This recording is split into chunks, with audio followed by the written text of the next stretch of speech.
सोचिए एक लड़की जो बीमारी से लड़ रही थी, अस्पताल में भर्ती थी। अस्पताल में उसे इलाज मिला या नहीं ये अलग बात है, लेकिन उस अस्पताल में उसे एक ऐसा जख्म मिला जिसे वो कभी ज़िंदगी भर भूल नहीं सकती। उसकी बीमारी का फ़ायदा उठाकर, उसकी लाचारी का फ़ायदा उठाकर अस्पताल का ही एक स्टाफ, वार्ड बॉय उसके साथ ऐसी हरकत करता है जिसे सुनकर आपकी भी रूह काँप उठेगी। ये घटना है 30 अगस्त की रात लगभग 9 बजे की। गोरखपुर की एक लड़की है जो बीएससी की छात्रा भी है। अपने बालकनी में वो टहल रही थी और टहलते टहलते अचानक से उसे चक्कर आता है और चक्कर खाकर वो गिर जाती है। परिवार वाले पूरा हड़बड़ा जाते हैं। आनन फानन में उसे एक अस्पताल लेके जाते हैं। पास में ही नंगलिया अस्पताल है जो राजघाट क्षेत्र में पड़ती है। इसी अस्पताल में पिपराइज का रहने वाला प्रभाकर भी, जो लगभग 3 वर्षों से वार्ड बॉय का काम करता है, वो इसी अस्पताल में काम कर रहा था और उसकी माँ को भी शायद कुछ बीमारी थी। वो उसकी माँ भी वहीं पे इलाज करवा रही थी। उस रात वो वहीं पे एडमिट थी। लड़की को एम्बुलेंस से हॉस्पिटल पहुंचाया जाता है। जैसे ही वो लोग हॉस्पिटल में आते हैं, उसका प्राथमिक उपचार होता है, सारे चेकअप किए जाते हैं और चेकअप करने के बाद पता चलता है कि लड़की के कमर के नीचे कहीं से जो वो पैरालाइज हो जाता है और कुछ काम नहीं कर रहा है, तो उसे फ़िलहाल MRI करने की ज़रूरत है। MRI रिपोर्ट आने के बाद ही आगे का जो कोर्स ऑफ एक्शन है वो पता चल पाएगा। तो परिवार वाले फ़िलहाल उसे एडमिट करवाते हैं। MRI नहीं हो पाती, MRI अगले दिन होगी।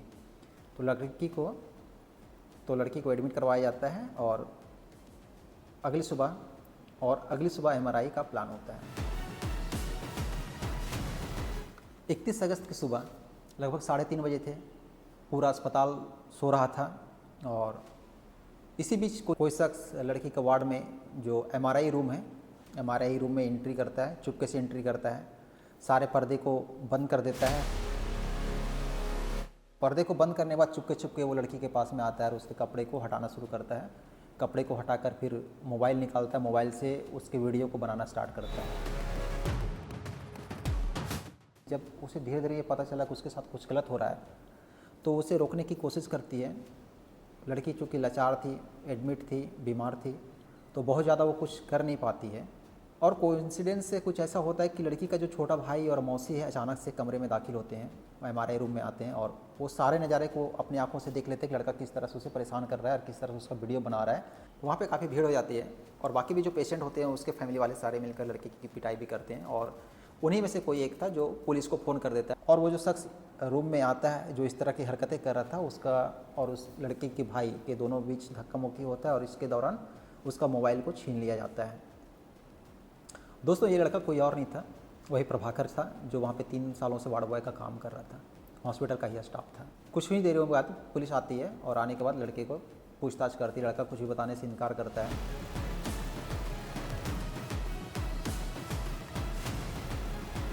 पुलिस के द्वारा काफ़ी दबाव बनाने के बाद लड़का फाइनली मोबाइल का पासवर्ड देता है और मोबाइल से जब खुलता है तो लोग देखकर काफ़ी आश्चर्यचकित हो जाते हैं। वो लड़का काफ़ी देर से उस लड़की का न्यूड वीडियो बना रहा था और सारे मोबाइल में अपना इकट्ठा कर रहा था। परिजन काफ़ी गुस्से में हैं। लोग पुलिस से और प्रशासन से गुहार लगा रहे हैं कि उसे उचित न्याय मिले, क्योंकि ये लड़की के ज़िंदगी का सवाल है, उसकी इज्जत का सवाल है। पुलिस FIR दर्ज करती है और परिवार वालों को भरोसा दिलाती है कि लड़की के साथ उचित न्याय होगा और जिसने भी इस तरह का काम किया, जो वार्ड बॉय था, उसको उचित दंड मिलेगा। अस्पताल के जो डायरेक्टर है, महेंद्र अग्रवाल नाम है उनका, उनकी तरफ से भी सफाई आती है कि अभी तक हॉस्पिटल में इस तरह का कुछ भी घटना नहीं हुई और यह पहली बार ऐसा है कि इस तरह का मामला संज्ञान में आया है।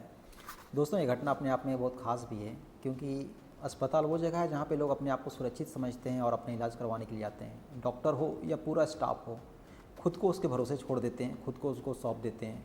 अब यही स्टाफ अगर उसके साथ दरिंदगी करे तो फिर उसका इलाज कौन करेगा, उनके साथ इंसाफ कौन करेगा? तो इस तरह के लोगों को क्या सज़ा मिलनी चाहिए? फांसी मिलनी चाहिए, उम्र कैद मिलनी चाहिए, या फिर कुछ ऐसा सज़ा मिलना चाहिए जिससे कि ये ज़िंदगी भर इस तरह का कुछ हरकत कर ही ना पाए?